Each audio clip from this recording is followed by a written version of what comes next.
Hey guys, it's Jeff Quintin here at Prudential Fox and Roach Realtors. Again, thanks so much for hiring me for the job of getting your home on the market and getting it sold. I've sent you a comparative market analysis, and you'll notice that on the comparative market analysis, it will show you all the properties that are either currently on the market competing with us or other properties that have recently sold. It will also indicate there the sold prices and how long they were on the market for.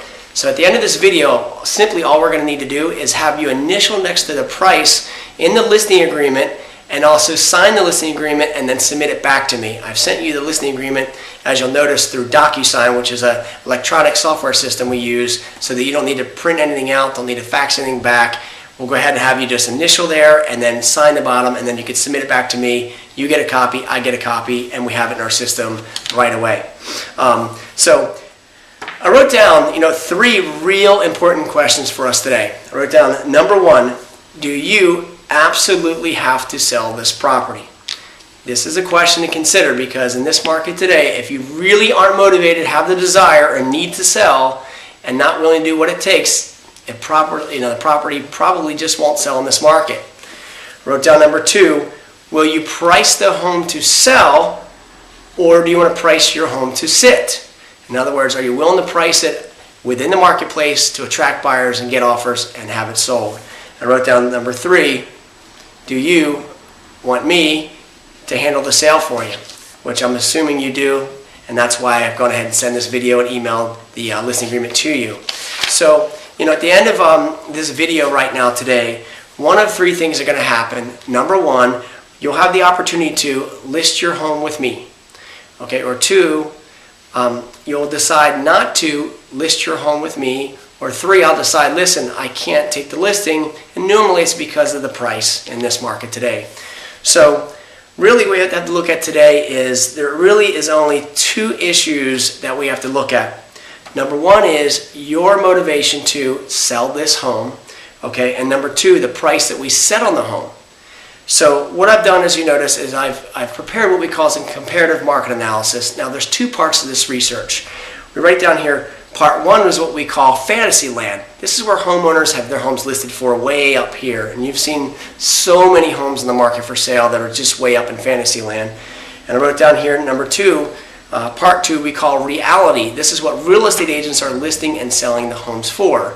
So today we're just going to have to decide today where we want to be spending our time, either fantasy land or in the reality. So the purpose of the comparative market analysis I sent you is really to determine the value in the eyes of the buyer. See, I'm sure you understand how buyers determine value. See, buyers determine value by doing the comparison shopping. They look at the features and benefits of your home. They compare it to other features and benefits of other similar homes that are currently on the market or have recently sold. So I'm sure that certainly makes sense.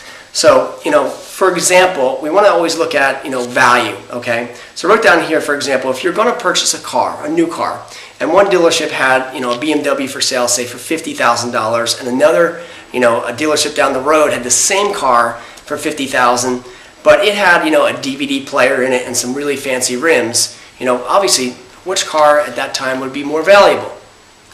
Well, the one with the fancy rims and so forth, obviously. But yet, if another dealership, the first dealership put the car on the market or for sale, without the DVD or fancy rims, and let's say they listed it for $40,000, okay, now which one has better value?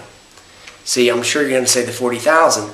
So, as you can see, to create value, what we're going to need to do is A, either lower the price, or B, add more features and benefits at the same price. That's when we create value in the eyes of the buyer. So unless you're planning to add more features and benefits to the home, we can't raise the price. All right? So I want you to take a look at those comparative market analysis, see all the comparable sales that have sold. And what our goal is to do right now is determine the value in the eyes of the buyer. See, the home currently right now that offers the most for the least is the one that they're going to buy. So my question would be to you guys is to you and to myself, I ask, what price do I feel we should use to create the value in the eyes of the buyer, help them decide to buy your home versus any of the others or the competition on the market. So as you can see, I wrote down three prices for you based upon what I see is the value in the market to position you properly in this market. You'll see that there's three prices. Number one, you'll see a recommendation that you can price the property below the market, obviously sell it within the next 30 days. Number two, you can price the property up high in the market, obviously understanding and trying to maximize your return, but understand it may take a long time, anywhere up to 6 to 9 months. Or thirdly, you can price the property in the middle of the range and sell it for market price and sell it within the average time the market dictates. So all we're going to need to do now is simply decide based upon what's sold, create value in the eyes of the buyer, make sure you're number one in position, and choose the price based upon your motivation and the price that's set on the home and the time frame that you'd like to get it sold. So go ahead right now, take a look at that, all the prices here. Let's determine of the 3 prices I recommended, initial next to the one that you want to list for based upon your motivation and time frame. Go ahead and sign that agreement and then send it back to me right away. Now, you may have a few questions here as well. So I wanted to cover with you guys also the most frequently asked questions that I get regarding how we get a home sold and some of the things that are concerning some of the sellers that decide to hire us. One of the questions that we always get is, how long is your listing agreement? You'll see on the listing agreement, our listing agreement is a standard 9 months. See, our company policy is anywhere between typically 6 and 9 months to get a home sold. The reason why that is because in the marketplace today, the average time to get a home sold today is almost 6 months, and the average time that it closes is within 60 days. So we typically need that time frame to go ahead and market the home and find a buyer and then get it closed. So you'll see in there that typically we do a 9-month agreement. I wrote down a couple other thoughts. One other frequently most asked questions is, okay, we've always been asked, hey, can we list it higher and then always come down later? Well, the challenge that you have here right now is certainly you can list high and leave room for negotiating, but the challenge that we have is that you're just not going to get the buyers to see it. See, my goal is to have it priced properly in the market today. Have buyers come to the property and be in a position where you might get offers on it, but yet say no to the offers and turn them away versus overprice it and not get any offers at all. We have to price it right in this market today, and that's my job, is to defend that price and get you that number, okay?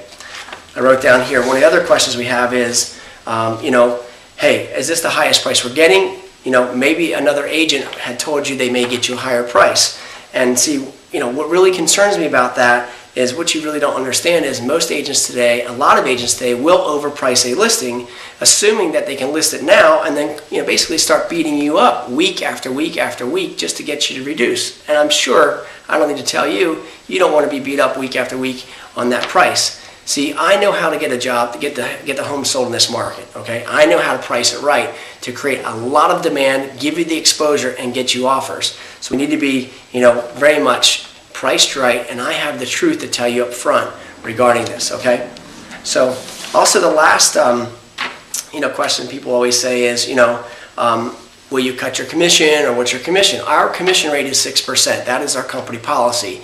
And which makes me very much nervous is that, many agents don't have the courage really, to stand up to you guys regarding their own self-worth. And what, really makes me nervous is that in doing so, they aren't defending the price that they set on the home. So right now, our commission is 6%. We're going to do a 6% job. We're going to get your home sold. And when you decide to hire me, see, right now, all the homes that I'm selling right now are averaging between 96 and 97% of list price, where the average realtor in town is at 92 to 93% of list price. So when you hire me, not only am I selling your home faster, but we're going to net you more money than any other agent. We're going to net you up to 3 to 4% more on average. Now, take your sales price and just add 3 or 4%, and that's how much more I'm going to net you in your pocket after the sale because of the negotiation skills that I have to get you the top dollar, okay? So those are some of the most frequently asked questions. Hopefully I've been able to answer those for you. All we need to do now simply is sign the contract so I can help you get what you want in the time you want. I'm sure that'll be great. So go ahead and initial that and look at the DocuSign, go ahead and sign it, and then submit it back to me, and we will get the ball rolling and get it in the market right away. Thanks so much for this opportunity. I appreciate it. Give me a call if you have any questions, again, or send me an email. Thanks much. Make it a great day.